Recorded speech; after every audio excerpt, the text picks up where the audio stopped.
চিন্তা করুন, এমন একটি পৃথিবীর কথা যেখানে একটি ছোট্ট দয়াপূর্ণ কাজ অসংখ্য মানুষের জীবনের আনন্দ এবং ভালোবাসার ঢেউ তুলতে পারে।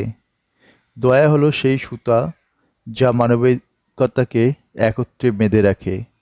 আজ আমরা দেখব কীভাবে ছোট্ট ছোট ইচ্ছাকৃত কাজ আমাদের জীবন এবং আশপাশের মানুষের জীবন বদলে দিতে পারে।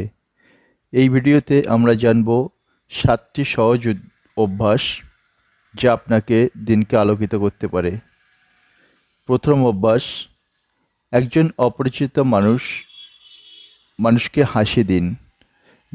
বুদ্ধ বলেছেন, একটি মোমবাতি থেকে ১০০০টি মোমবাতি জ্বালানো যায়, কিন্তু প্রথম মোমবাতিটার আলো কম হবে না।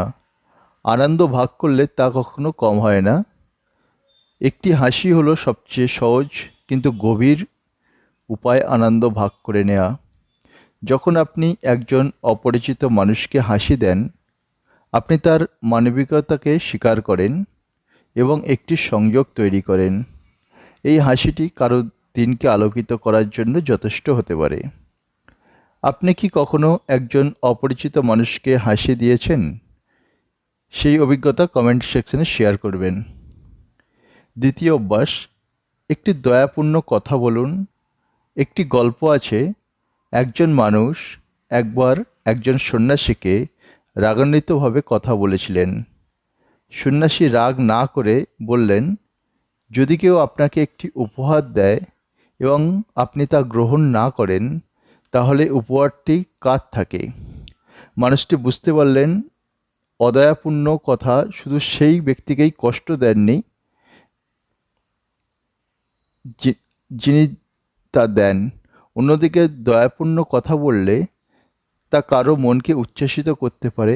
একটি সহজ প্রশংসা বা উৎসাহকারী বাণী কারো হৃদয়ে দীর্ঘদিন থাকতে পারে।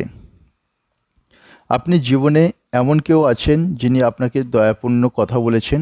তা কমেন্ট সেকশনে অবশ্যই জানাবেন।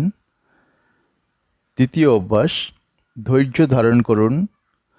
বুদ্ধ বলেছেন, নিজেকে জয় করা অন্য জয় করার থেকে সবচেয়ে বড় কাজ।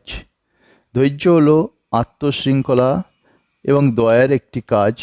যখন আপনি রাগ বা হতাশা অনুভব করেন, যখন একটি গভীর শ্বাস নিন এবং রাগের বদলে বোঝাপড়া বেছে নিন। ধৈর্য ধারণ করা শুধু আপনার মনকেই শান্ত করে না, বরং আশপাশের মানুষদেরও শান্তি দেয়।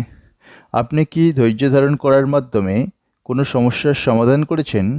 আপনার গল্প শেয়ার করুন কমেন্ট সেকশনে। দয়া শুধু একটি কাজ নয়, এটি একটি জীবনযাপনের একটি পদ্ধতি। প্রতিটি হাসি, প্রতিটি দয়াপূর্ণ কথা, প্রতিটি ধৈর্যশীল মুহূর্ত মানুষের বীজ বপন করে, যা আমরা দেখতে পাই না। এই 7টি অভ্যাস আপনার জীবনে নিয়ে আসুন এবং দেখুন কীভাবে ছোট ছোট কাজ পরিবর্তন আনতে পারে।